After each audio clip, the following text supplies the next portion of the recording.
We're learning more tonight about the plan to build a state veteran cemetery here in Lubbock. Last week, the VA announced nearly $10 million in support of the project. KCBD News Channel 11's Sydney Lowther looks at the plan to break solemn ground for our nation's warriors. Nothing tells that all-volunteer force that we honor your sacrifice by giving you your final resting spot, especially in our hometown in rural America. Benny Guerrero has been part of the fight to get a designated veteran cemetery on the South Plains for more than 5 years. Now he can celebrate victory. The VA announced Friday it will provide $9.5 million to Texas General Land Office to build and maintain that honorary final resting place in East Lubbock. There's not a cemetery within a 2-hour drive, and for rural America, it's unfair. After 9/11, the Texas legislature approved building 7 state veteran cemeteries.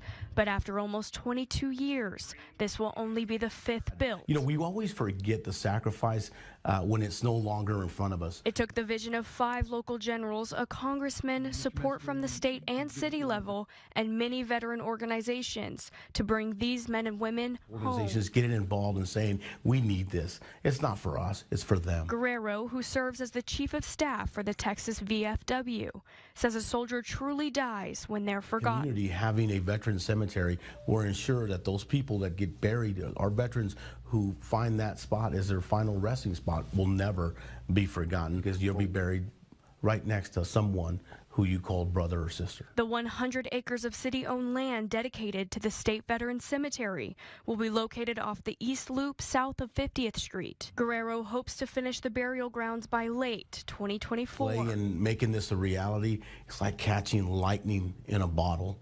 And we're just so happy that the bottle is here in Lubbock, Texas. Although Guerrero says there are no solid plans yet, he says families have shown interest in moving their fallen relatives from the other 4 cemeteries in Texas and bringing them home. Sydney Lowther, KCBD News Channel 11.